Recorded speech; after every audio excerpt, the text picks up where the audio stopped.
The whole time listening to it, I was like, why the fuck did Big Sean ever stop making music? In the rollout to the project, Big Sean was like, I don't need to beef with anybody, and then proceeded to beef with Kendrick Lamar and Drake and now Kanye. If he dropped music consistently, he would be Drake level. Snitch, not a snitch. We're talking music ability. Gunna is top 5 in the game. I don't care. Kodak is the most talented rapper. No one gives a fuck because you can sing and you dance and you're 6'4", you're light skinned and got neck tattoos. White women will always love you. Or you can be Rod, 5'3", 330, and just fucking sing, bro.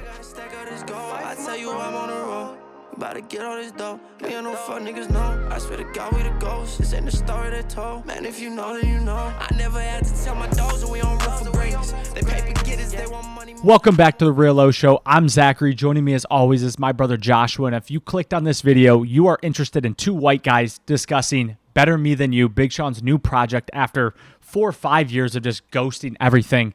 Joshua, give your initial thoughts on this project. Fantastic. Wonderful. Give me 25 more. Honestly, like the whole time listening to it, I was like, why the fuck did Big Sean ever stop making music? Front to back, great album. Like, great album. That was probably one of my biggest takeaways is this project showed a ton of maturity in just a big artist, which is what you would see in a Drake or a Kendrick or a J. Cole. You see a ton of maturity, flows well. I thought every song switch made sense. Everything went together, and it shows someone at a high level how they can do it, and that it just never left him. He obviously just didn't want to make music anymore. Listen, all I could think about was, one, he either made so much money off his earlier music that he was just like, fuck it, I don't need to make music anymore. Or two, something like really inspired him to make music again. Because I initially, like, I thought that Big Sean quit making music for pussy. Like, that was like, when we were young, that's why everyone was saying like, oh, you know, he got caught up. Then the more I thought about it, I was like, it was a mixture of Kanye, because Kanye hates Big Sean. It's like a known fact. Hates him. Kanye said it's the biggest regret of his life was signing Big Sean, which is like crazy because Big Sean is so uber talented. It's unreal. Like, he's effortlessly so good at everything. Is there any story about that, like them actually hating each other? So I didn't want to get into this early, but we're going to get into it this early. Right. There's actually a song on this album that I think is a diss track to Kanye West. Which one? And it's called Apologies. And I actually wanted to bring up some of the lyrics because I think that it's like an epitome of Kanye West, right? One, he starts literally the song off with apologize, fake ass, snake ass. You say you sorry when you're not. Dug your grave, bitch. You got a lot. Only thing you got good at. Ain't no way I'm going out like that. Basically referring to the, like that track, Metro Boomin. I ain't mad at you, but I ain't forget. I'ma hold your ass accountable a lot. Oh, surprise, I'm on top. And basically the whole time, like, why would you ever deny or plot against me, apologize, and you want to say sorry when you're not? Like, he basically just talking about their friendship. Kanye lied to him. This is what I'm getting from this. And again, I only listened to it like 4 or 5 times. Basically saying you lied to me. Apparently, he tried to fuck his girl. And the whole mix of it basically was like, no, we're good. And then was scheming against him. So I think the beef between them is only going to get bigger after this. But I do like it. The only thing that I think that could make this album better is if Drake was on it. Honestly, and it's funny that Big Sean took it there with Kanye and did the apology, kind of did a slight jab, is in the rollout to the project. Big Sean was like, I don't need to beef with anybody, and then proceeded to beef with Kendrick Lamar and Drake and now Kanye, which is just obviously just hysterical in a lot of things. But listen, at the end of the day, we're from Michigan. We're always going to support Detroit artists. Big Sean is probably, outside of Eminem, is probably the biggest Detroit artist in a long, long time. And so we're always going to support that. But the project was just fucking good. Every person I've talked to about it is like, bro, this project is really good. I don't know what this project is going to sell. The first week numbers are kind of like iffy. You don't really know until you know. And we already saw like the Travis Scott album sold like 315,000 first week allegedly. And then this second week sold 25,000, which is like, that must be the biggest drop off in the history of drop offs. Kind of almost seems bot like, if you ask me. What do you mean bot leg? Like bot like pushing the numbers down? No, bot like they bought numbers for week for Travis one. Scott. Yeah, For yeah, Travis yeah, Scott. yeah. Got it. The Big Sean one, like I will have a hard time believing the only way this doesn't win like album of the year and like win every award and like have crazy first week numbers is if people forgot about Big Sean. Like that'd be the only way that it would happen, because to me, I'm like, if he dropped music consistently, he would be Drake level. It's funny, before the podcast I was thinking, I was like, I don't want to say Drake level, but like listen, he's a fucking superstar, bro. He's a superstar. If he would have made music since like 2010, like how he was hard repping music, right? If he would have kept that pace, he would be Drake level. I'm not even going like, and I'm not being like Michigan native bias. Like Big Sean is that good. He's talented. He can do everything. I was thinking about it today. One, I don't think you should be able to win album of the year unless you drop at least a project once a year, if not like every 2 years. Like the reason Kendrick Lamar wins album of the year every time he drops is because he doesn't drop for 4 or 5 years and then drops and everybody's like, oh, this is great. So I actually disagree. Big Sean should win project of the year. I don't think he should, because he hasn't dropped in fucking 8 years. But then I also want to say, in the social media landscape we live in, if you just go ghost for a year, you're legit irrelevant no matter how talented you are. I just want to say this to prove Zachary wrong, but his last 3 albums he put out all went number one. Dark Sky Paradise sold 173,000. I Decided in 2017 sold 151,000. Detroit 2 in 2020, which was his most recent album, went also number one, selling 103,000 copies. First week numbers. What was that a shot at me about? Because it doesn't matter. Like all those projects, 2015, 2017, 2020, there's all years apart, and he always went number one. Like if you ask me, finally they were 2 years apart until the very last project. Yeah, that's what I'm saying. So that would have years. fit in my argument. But I'm saying, my argument I just said. you were saying that he won't go number one, and I'm saying I think he will. No. Number I one. said he shouldn't be able to win project of the year. Why? Because he hasn't dropped in 4 fucking years. But I disagree. I mean, I hear what you're saying, because it almost like makes you more inclined it's to hold the on to wow your factor. music. Like, oh my Yeah, goodness, like I Yeah. fucking finally dropped. But 100 Kendrick has built a career on that. I completely agree. But with that being said, I want more Big Sean music. So I want awards should be incentivized by dropping more music. 100%.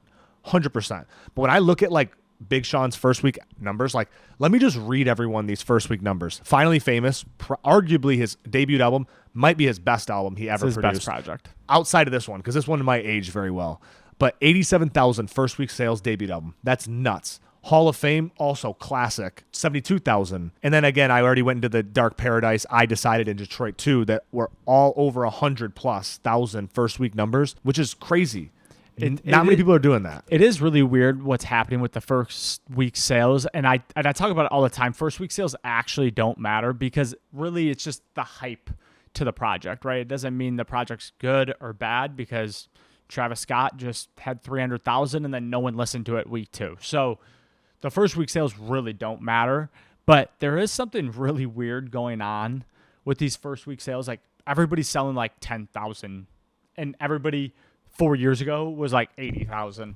Yeah, I think the hip hop is definitely seeing a decline right now. Like where I see it, the pop is really taken off, and even like country music right now, like Zach Bryan, Morgan Wallen, like they are taking a lot of hip hop numbers. You look at a lot of their music, it's a lot of hip hop infused country music, and to me, I don't know necessarily why hip hop is down, like as a whole category, because you are right, the numbers do seem down.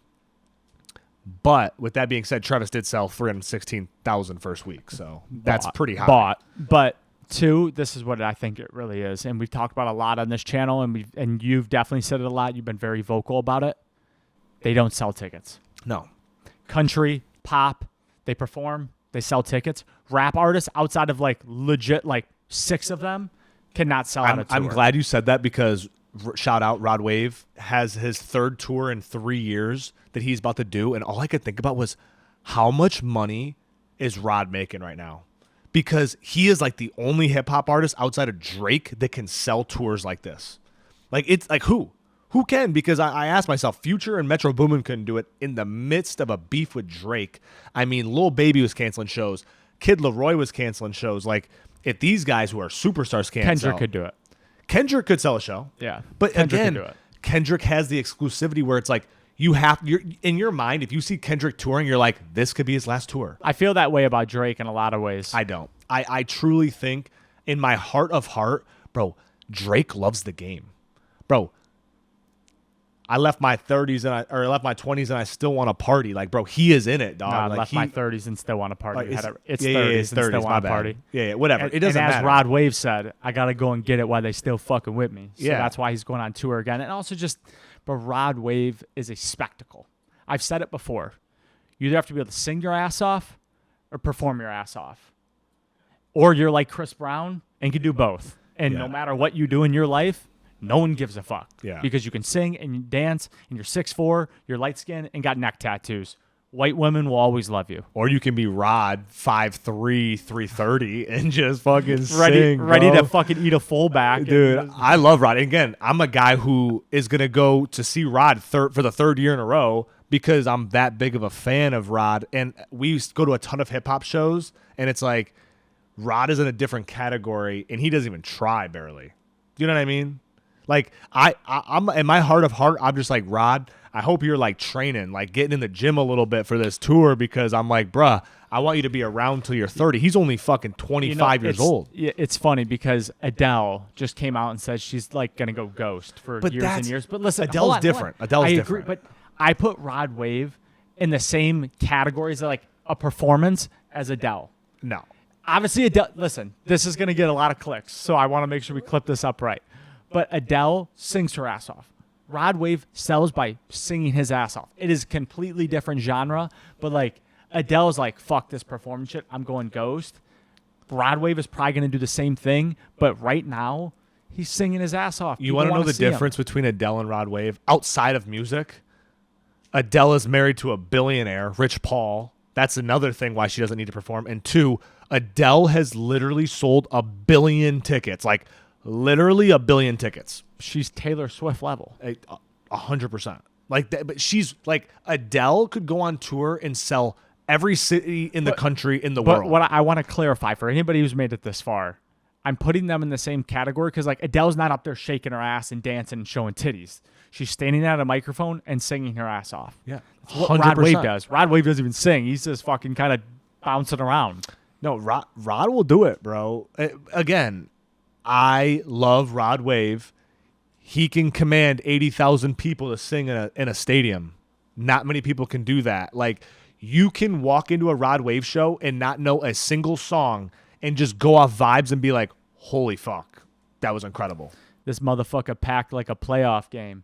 But I obviously we've done a lot of side quests on this show.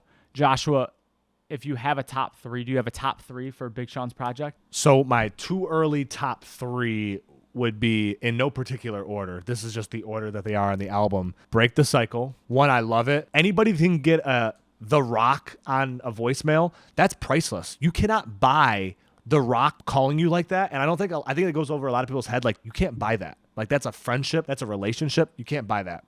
So Break the Cycle, good song as well. But like that part, that was like a flex. Like, I'm big time. I've been around. Next one, Apologies. The one we already talked about earlier. I think that's a Kanye diss track. I like Kanye. I like Big Sean. Fantastic song. Like, fantastic. It might be the best song off the album. And then the last one, This and That. The Kodak feature. I didn't look at the track list before I listened to it. As soon as Kodak popped on, I was like, holy shit. Like, Kodak.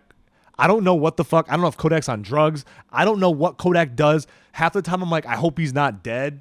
Kodak is so elite. Kodak might be the best, not the best. Kodak is the most talented rapper in the game.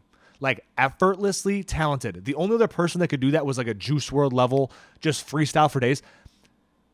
Kodak Black is the culture and makes things cool and can just do anything from anything. Like, he is that good. Like, he's so uber talented, it just flows out of him. He has to try.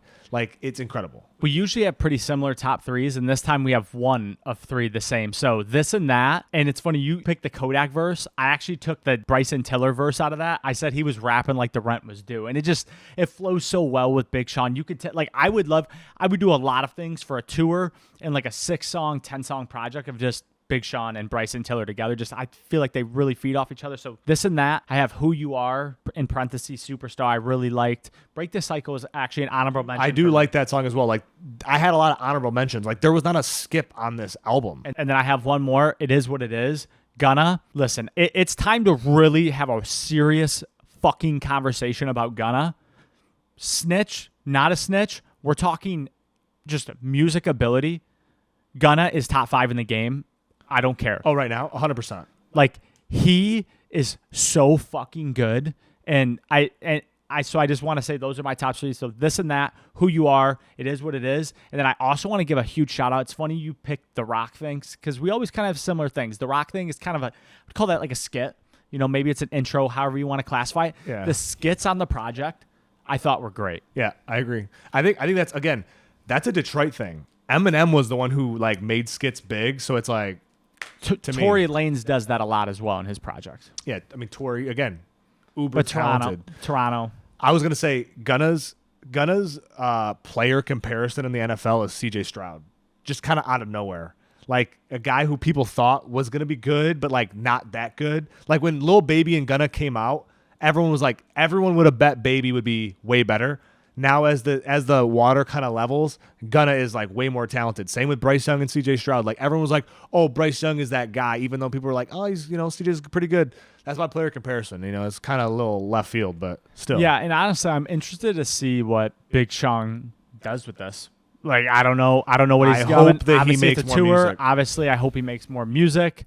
But honestly, if he made it this far, that's fucking awesome. Yeah, bro, if you made it this far, like, comment, subscribe. And if you really, really made it this far, tweet at Zachary Owings 2 or leave a comment under our YouTube and we'll send you a wristband. Like, we will send you a wristband. We will pay for it if you actually made it this far. And these wristbands are dope. Yeah, it says The Real Oshow. We got Osh the Owl on the back. We'll probably get a better picture than what I'm Yeah. showing right now on the camera. But we really appreciate it. Until next time, love y'all. I gotta stack out this gold. I tell you I'm on the road. About to get all this dough. Me and no fuck niggas know. I swear to God we the ghosts. This ain't the story they told. Man, if you know, then you know. I never had to tell my dog.